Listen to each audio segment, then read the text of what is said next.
En la región de los ríos, El Conquistador de Valdivia, 95.7.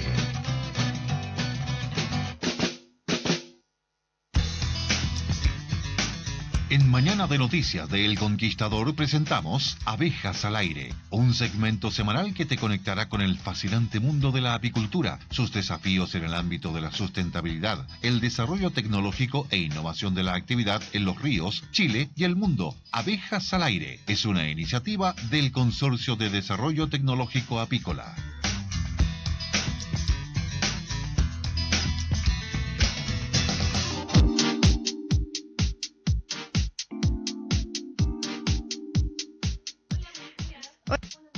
¿Cómo están? ¿Estamos tú? Estamos súper bien, con un día muy lluvioso. Nos tenemos que contestar nosotros porque sí. Ricardo hoy día está en los controles. Ricardo nos dejó sola. Sí. Aquí Paulina y Silvia. Paulina y Silvia al habla. Al mando. Al mando, nos tomamos la radio. Oye, amigos de Abejas al Aire, bueno, buenos días. Les vamos a hablar hoy día de una actividad en la que participamos la semana pasada en Río Bueno, en el sector Santa Isabel Boquial, con nuestra comunidad Panal, ¿no es cierto? Sí, con la comunidad Aguilén, que es con la comunidad con la que estamos trabajando en el programa Panal, realizamos una importante actividad que consistió en una capacitación en planificación predial y una actividad de plantación de especies melíferas para enriquecer el bosque, para que las abejitas que tenemos allá tengan mayor disponibilidad de alimento. Sí, estuvo bonita la actividad. Estuvo hermosa. Sí, nos acompañó el tiempo también, ¿eh? Porque estuvo súper rico el día, claro. Estaba un día no tan frío. Yo había llevado muchas cosas para abrigarme porque tú me habías dicho que me prepare, pero estuvo un día no tan frío y no llovió. Y a la vez fue bueno que haya llovido después de la plantación, porque sí, la tarde se puso a llover. Muy bueno para la plantación que después haya llovido. Sí, ¿te parece? Les comentamos en qué consistió la primera actividad que realizamos ese día, que partimos muy temprano. Bueno, lo primero que se realizó fue una ceremonia de agradecimiento, un skutun guillatún.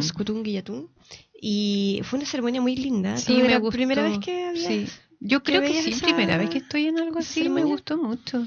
Sí, es muy bonito y la verdad que te hace ser más consciente de lo que estás realizando y de lo que estás interviniendo en la naturaleza, de que tú eres...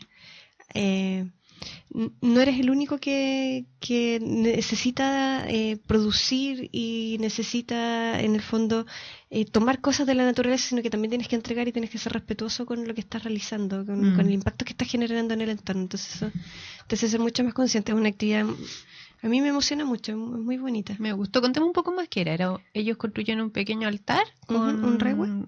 El altar es el rehue, y con ramas que eran ramas de radal en esa ocasión, y tenían puesta su bandera de la comunidad, que también nos explicaron qué significa comunidad Yelén, que es gente sonriente. Sí. O gente alegre. Entonces me gustó harto también el significado, muy bonito. Porque es verdad, ellos son súper buena onda. Son los representan muy bien. Es un grupo, de buena vibra. Y... bueno, ahí la líder de la comunidad, ellos no tienen lonco, nos explicaron, pero la líder es la Camasca. Entonces, ella fue la que dirigió la ceremonia, y que es, como dijiste, una ceremonia de agradecimiento. Me gustó también que ellos resaltaran que siempre hay cosas que agradecer. Entonces, también hacen un pequeño fueguito, pero muy pequeño, en realidad son como unas brasas, donde después de las palabras de la Camasca, ella... depositaba alguna... Es una ofrenda. Una ofrenda, exacto. Sí. Entonces, y después todos podían pasar a agradecer, y en ese caso la ofrenda era harina tostada, que yo después pregunté por qué se usaba harina tostada. Entonces me decían que, claro, es como algo que la tierra te dio, tú lo ofreces de vuelta. Claro. Y bueno, y luego de que todos agradecen, que ahí dieron la oportunidad de que varios puedan hablar. Sí. Se hacía este recorrido de 2 vueltas alrededor del altar y ahí terminaba la ceremonia. Claro, y después se sale por atrás del altar. Sí, también ellos nos explicaron que siempre había que salir por atrás del altar. Así que bonito, me encantó, de verdad me gustó mucho. Es una ceremonia muy linda y la verdad uno siempre va aprendiendo algo. Sí. Así que fuimos a enseñar, pero también fuimos a aprender. Sí. Y yo me traje una ramita. Sí, me dijeron que me podía llevar una ramita porque era como llevarte un poco de esa ceremonia. Era casi un árbol en realidad. Era una ramota. Pero la puse en mi jardín, la tengo al lado de mi ventana y todavía está súper bien porque como ha llovido, la rama sigue súper verde. Sí, Sí. Bueno, y después pasamos a la capacitación. Sí. Primero, bueno, y agradecer a la gente de CONAF Sí. y del PDTI que nos acompañó. Sí, es necesario agradecerles a ellos porque la verdad que fueron importantes colaboradores en esta actividad. Esto lo organizamos en conjunto con CONAF y con la Municipalidad de Río Bueno, con el PDTI de Río Bueno. Ahí del PDTI siempre nos está apoyando Fernando Gajardo y de CONAF nos apoyó Marcos García y Carla Sepúlveda. Sí.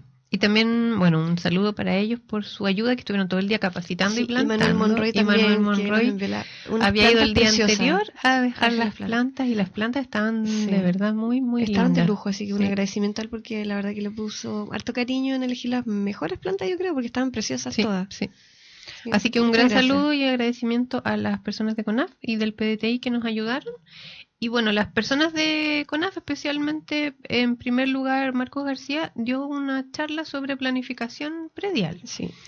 Entonces, esa es para mí es una novedad. Yo no sabía que CONAF daba este tipo de charlas, y me gustó harto. Nosotros tampoco. El año pasado, recordemos que el año pasado tuvimos una actividad muy parecida con CONAF también. Ellos igual nos colaboraron.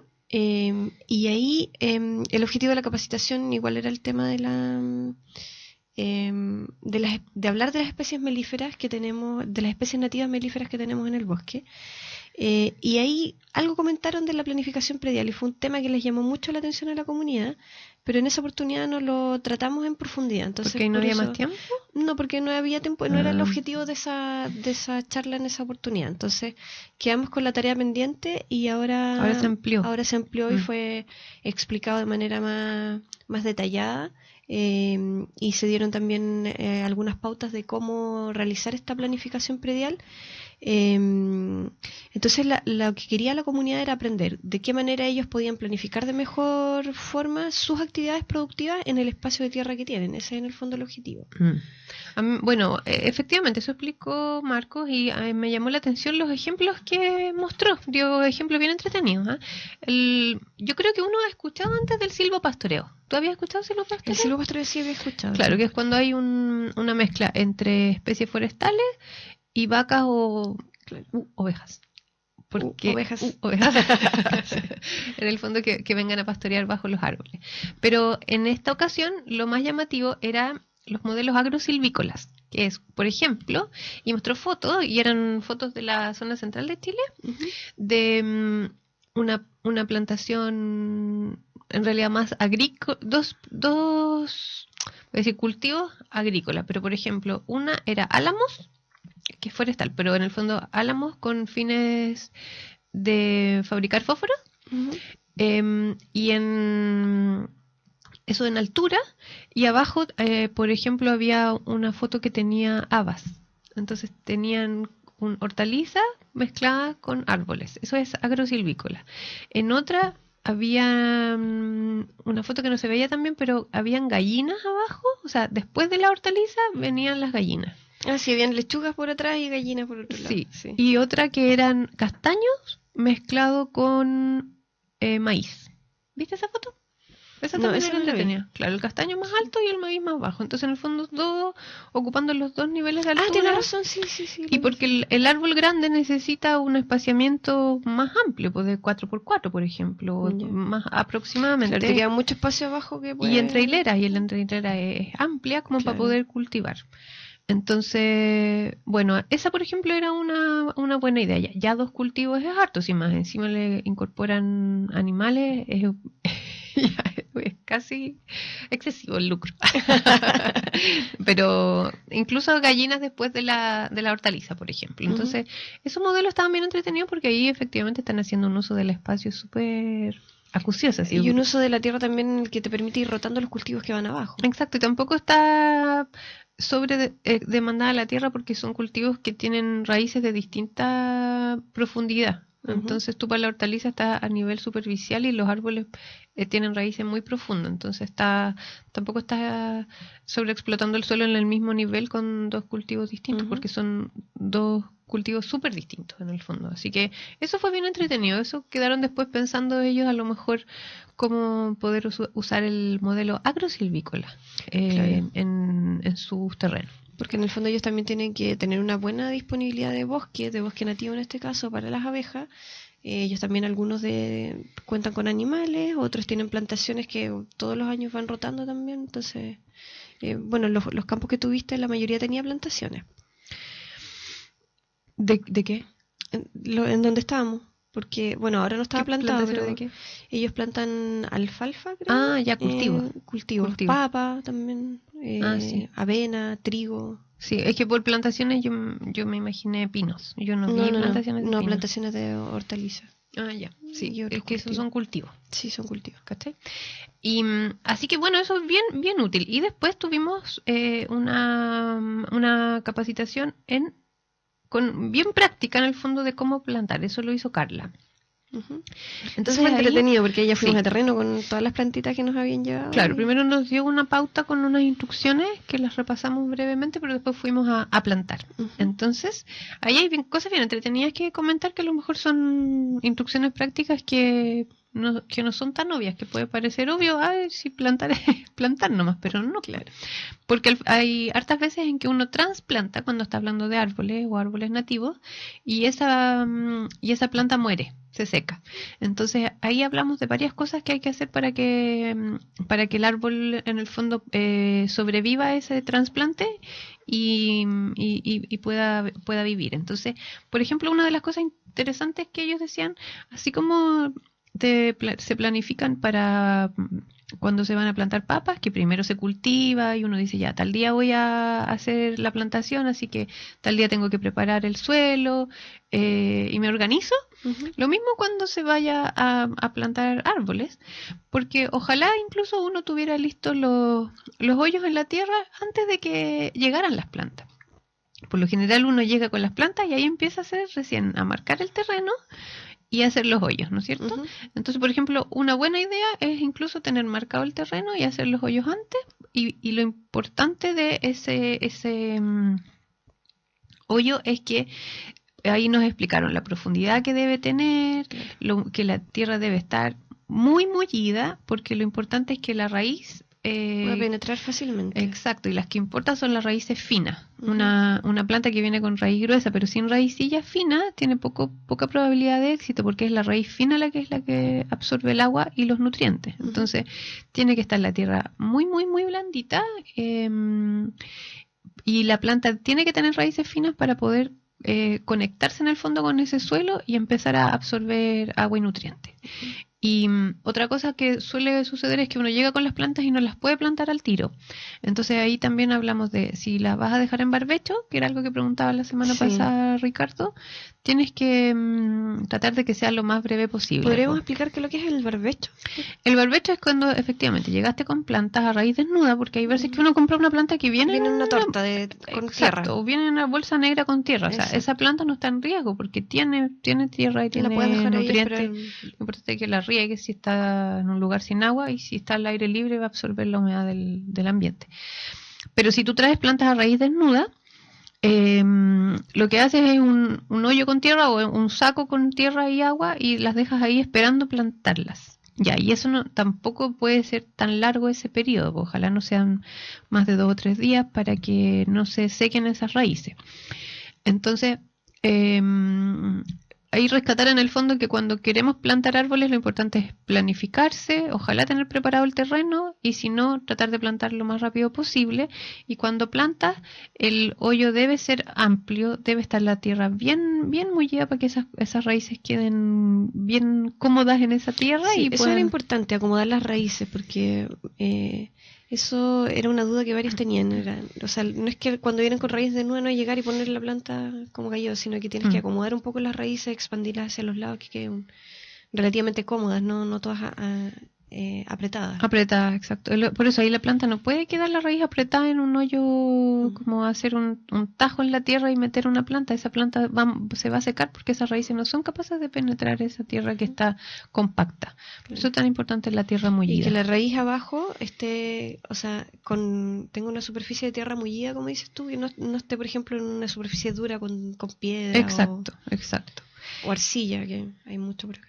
también, por ejemplo, porque lo que se hace harto en el campo es trasplantar. Acá también, por ejemplo, sería valioso si se trasplantaran más ulmos, más avellanos hacia el lugar donde van a estar las abejas. Pero ahí siempre una planta que es trasplantada del bosque es más delicada que una planta que viene de un vivero. Ujú. Y por otro lado, siempre las especies nativas son más delicadas que las especies exóticas, porque las especies exóticas igual siempre vienen de vivero, entonces esas plantas están como más preparadas para ese estrés de plantación. Y la especie nativa siempre es más delicada en términos de prendimiento y es más lenta en su crecimiento.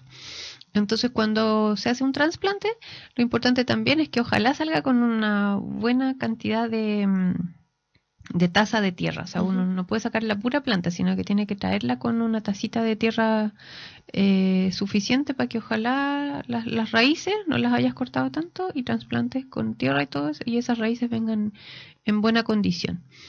El espacio hay que darle, bueno, ese día hicimos un 4x4. Ujú. Plantamos en una lógica de 4x4 porque claro, son árboles que van a crecer harto y ahí también es donde está el espacio para hacer estos manejos agrosilvícolas. Ujú. Sí, veíamos que quedaba harto espacio disponible entre los arbolitos. Bueno, ese terreno era un poco complicado porque era como una loma en algunos lados, tenía harta pendiente. Pero era una tierra muy buena porque antes hubo Era una papa. tierra, sí, y a mí me llamó mucho la atención porque, no sé, acá en la ciudad uno hace un hoyo y la tierra sale café, casi amarillenta y dura. Y allá la tierra era negra y muy suave, en general estaba muy blandita, pero muy y había negra. tenido papa y siempre los suelos después de papa quedan así de ricos, así como Sí, quedan está rica espectacular. la tierra, así, bien mollida. Y lo otro el agua, porque después de plantar, por ejemplo, ese día era ideal que no llovía mientras plantábamos, pero después empezó a llover Empezó a finito llover, en la tarde. sí. Y bueno, y en la semana llovió, entonces eso es súper bueno que después de plantar, ojalá, si tú tienes la posibilidad de regar esa planta, es lo ideal. Y si no, es muy bueno que llueva. Y la época de plantación siempre son estos meses de invierno, cuando las plantas no están creciendo, porque están en periodo de latencia.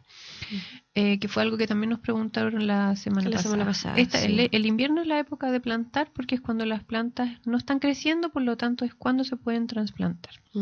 Oye, ¿te parece comentemos sobre las especies que plantamos ese día? Porque el objetivo de esta plantación era enriquecer con especies melíferas, Sí. dado que nosotros vamos a hacer un cambio del apiario, lo vamos a trasladar a otro lugar en donde van a estar con mucha más luz y un poco mejor cuidadas que donde estaban ahora. Y la idea es que tengan harta disponibilidad de especies nativas que den flor en distintas épocas del año. Entonces eso también tiene que ver con planificación, con el calendario floral que hemos hablado varias veces. Uh-huh. Bueno, lo que ese día se plantó y quedaron algunas plantas sin plantar. Sí, quedaron algunas plantas ahí. Pero pendientes. lo que llevamos ese día, bueno, ulmo, que era La el estrella. tesoro, la estrella, iban varios ulmos, iban algunas tiacas, iba maqui, avellano, Radal. radal no vi, no me acuerdo. Sí, había No radal. me acuerdo radal. Pelú y notro. Y notro. También había murtas. Sí, habían murtas y no sé si había... Maitén, también había maitén. habían maitenes, Sí, tienes razón, sí. había varios maitenes grandes. Sí, Están bonitos. sí, bonitas las plantas. No, estaban súper bonitas las plantas. Entonces, bueno, ese día plantamos todo lo que estaba a raíz desnuda, porque era lo que era urgente plantar al tiro, y lo que quedó en bolsa quedó para que se termine la plantación después. Pero plantamos harto. Sí. Sí, avanzamos harto. Yo creo que es fácil, fueron más de 30 o 40 árboles que se plantaron ese día. Por lo menos. Sí, yo pienso que más incluso. Sí, porque quedó el cerrito bien cubierto, faltaban Casi todo. casi el faldeo nomás y las otras plantas. Sí. Así que claro, De ahí hecho, nos faltaba espacio después para... Sí. Después, claro, cubrir la algunas superficie. iban a ir en algunos al lado de los cercos, algo Sí, así. teníamos que buscar hoy más espacio abajo en la ladera. Claro, porque hay bosque nativo al ladito, pero bueno, hay harto coihue, por ejemplo, que no es melífero, entonces es importante enriquecer con estas especies. Entonces, también en la medida que la gente pueda enriquecer con estas especies que estamos comentando en sus predios, súper importante. Lamentablemente el ulmo, lo hemos hablado también, ha desaparecido mucho por ser tan buena su leña. Entonces ahora yo ya he comentado con varias personas que dicen que se ve mucho menos ulmo. Entonces es importante que tomemos esa bandera de lucha y reincorporemos el ulmo, que igual son años para que vuelva a crecer, florecer y ser melífero. Si esto no es que al tiro va a empezar a dar néctar esa planta. Claro. Son años para que produzca una floración importante y los que producen harto néctar son los ulmos viejos, de hecho. pero mientras antes mejor en el fondo, y mientras más mejor también en términos de poder reforestar y reincorporar esas especies melíferas a los bosques. El ulmo y la tiaca son especies que dan una miel muy especial y que deberíamos tratar todos de reincorporar a los terrenos donde estamos trabajando. Las mirtáceas también que florecen, el arrayán, por ejemplo, que florece más tarde, permite igual tener un alimento en meses en que hay poca El arrayán es floración. importante en polen. No es tan abundante en néctar, pero es interesante en polen. En marzo las abejas lo visitan porque empiezan a acumular reservas de polen para el invierno. Entonces, ahí está la importancia del arrayán. Bueno, y el día de plantación terminó con un almuerzo súper agradable donde compartimos todos. Teníamos una carpa que trajo la municipalidad que es súper bonita. Estamos en pleno campo con una carpa gigante. Una carpa, tuvimos un almuerzo súper agradable ahí con toda la gente, así que estuvo el día redondito, estuvo muy bonita la actividad. Estuvo súper agradable y además que es lindo cuando todos participan, o sea, ver a toda la comunidad trabajando. Muchos pidieron permiso en sus trabajos para ir ese día, para trabajar todos. Ese respeto que tienen porque todos tienen que participar porque es un trabajo de todos, a mí me llama mucho la atención y me emociona, la verdad, porque son súper comprometidos. Hay algunos niños, me acordé que me encargaron chicles para mañana. Oh, ¿verdad? Los encargos. Tenemos encargos de chicles, de dulce y de lápices de colores. Sí. Así que no nos podemos olvidar. Porque mañana volvemos. ¿A qué volvemos? Sí. Mira, mañana volvemos a una actividad que es muy complementaria al trabajo que hemos estado realizando durante un año en la comunidad y que se trata de comenzar ya a visualizar una planificación estratégica con la comunidad, sobre todo orientada al ámbito productivo. Ese es el objetivo, en el fondo, planificar qué otras cosas van a hacer ellos en términos productivos, cómo van a incorporar esto a sus actividades comerciales que de a poco han ido desarrollando y cómo nos vamos a planificar para enfrentar esto, porque en el fondo una cosa es producir, pero la otra es comercializar estos productos. Y ese va a ser el objetivo de mañana. Nosotros con la Municipalidad de Río Bueno presentamos un projizo, con la comunidad lo postuló. Un projizo es un instrumento de INDAP que te permite trabajar justamente estos temas en planificación estratégica y en conocer otras experiencias. ¿La gestión? ¿Programa? ¿Gestión? Programa de gestión y... No, Asociatividad. Asociatividad. Sí. Asociatividad. Pero nosotros tenemos 3 meses de trabajo en este proyecto. Vamos a hacer capacitaciones, vamos a desarrollar un plan de trabajo en conjunto con ellos y vamos a realizar una gira. Claro. Que va a ser una gira en donde la idea es que conozcan otras experiencias, en donde haya comunidades o grupos de personas que se han organizado con fines productivos también, para saber cómo lo han hecho, las dificultades que han enfrentado, a qué mercados han logrado llegar, cómo lo han hecho para llegar a esos mercados. Entonces ese haga un poco el objetivo. Entretenido. Por eso mañana vamos a este taller. Mañana nos vamos de taller. Sí, vamos a trabajar con toda la comunidad. Chicles, me acordé. No se me pueden olvidar los chicles. Tengo encargo de menta y de fruta y picantes. Oye, bueno, así que mañana estaremos allá de nuevo, mandamos saludos a la comunidad y bueno, sigue el invierno, está lloviendo, ya nos desacostumbramos a la lluvia, increíble, ¿no? Ha llovido muy poco este año, pero estamos y te das cuenta que cuando llueve, como que te da la impresión que llueve harto, pero en realidad cae poca agua, es como más alaraco de... Pero anoche llovió fuerte. No, anoche llovió, pero los otros días llovió, pero la noche. No sé, yo no he visto milímetros de agua caída, pero anoche a mí me pareció que llovió. Yo tengo una gotera con un balde que me permite medir los milímetros de agua caída. Bueno, así que no se olviden que el invierno es cuando más hay que cuidar a nuestras abejas y es cuando hay que ser mejor apicultor. Entonces, lo primero es evaluar esas colmenas. Si están pesaditas es que les dejaste miel. Si tienen poca miel, estuvieron en un lugar donde hubo una mala cosecha, que fue en muchas partes este verano, tienes que preocuparte de alimentar. Y de la humedad también, ¿eh? Y de la humedad también, exactamente. Bueno, y ahora con los temporales es importante ir a darse una vuelta, que no se hayan caído las colmenas. Si hay viento hay que afirmar esos techos para que no se caigan las colmenas. Los banquillos tienen que estar firmes. Entonces, cuidar harto las colmenas en invierno implica la mantención del lugar donde estén, que esté el pasto corto, que no haya tanta humedad cerca de la piquera, y la alimentación, que no les vaya a faltar alimento en invierno. Entonces, las piqueras también son importantes. Claro, que tienes que estar además con el pasto corto. Si la piquera está cubierta de pasto húmedo, hay más humedad para la colmena. Y entonces, la primera opción es haberles dejado miel. Si tuviste mala cosecha o les pudiste dejar poca miel, lo más frecuente es usar jarabe, pero cuando usamos jarabe estamos dando energía, no proteína. Eso es subsistencia, no es nutrición. Y luego nutrición es cuando aportamos proteína y otros elementos. Entonces ahí es cuando usamos suplementos, como nuestro suplemento B-Food, que lo pueden encontrar en distintos puntos de distribución en el país y en la región de Los Ríos directo con nosotros.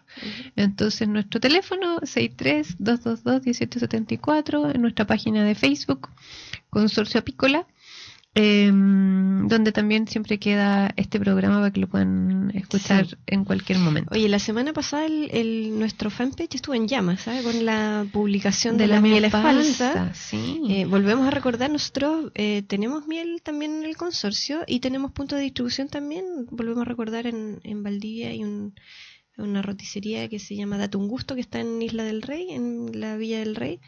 Un saludo para ellos, que son auditores también. ¿Ah, sí? Qué bien. Sí, le encantan las publicaciones del consorcio. Así qué que bien. Un saludo para ellos. Y también ahí lo bueno fue que mucha gente interactuó, preguntó, podemos recomendar, dentro de todo el país podemos recomendar mieles de buena calidad, proveedores serios que producen excelentes mieles. Entonces ahí estuvimos compartiendo también toda la información de dónde hay miel y hartas preguntas sobre el tema de los sellos, porque en el fondo hay harto como debate respecto al reglamento de los alimentos, pero cuando un alimento no tiene sellos, es porque en el fondo no cumple con las condiciones para ser etiquetado, pero igual se han ido adaptando los alimentos para no ser etiquetados. Entonces, por ejemplo, las bebidas light no tienen sellos. Sin embargo, eso no hace que sean buenas para la salud. Claro. Entonces, en el caso de la miel, no debe tener sellos. Pero en el fondo lo que quiero decir, no porque no tenga sellos es que es bueno para la salud. La miel es buena para la salud por muchas otras cosas. En este caso, lo que nos está ayudando, entre comillas, es que si tiene sellos es porque no es miel. Y hoy día nos está ayudando a reconocer que es una miel falsa. Entonces, no es que las personas deban fijarse en los sellos para ver si consumen esa miel o no. Es que si ven una miel con sellos, es que no es miel. Entonces, en este sentido encuentro muy práctico este tema de que a la miel le hayan puesto sellos, porque le sirve a cualquiera para reconocer que eso no es miel. Así que bueno, también muy recomendable consumir miel y propóleos en el invierno para nuestra salud. Está lleno de personas resfriadas que requieren tomar té con miel y limón en estos días y usar propóleos para la garganta. Así que también lo dijimos en algún programa anterior, cuidar la salud de las abejas en invierno y nuestra salud con los productos de las abejas. Así que con ese mensaje nos despedimos, queridos amigos de Abejas al Aire. Sí, muchas gracias por escucharnos hoy y nos vemos el próximo jueves.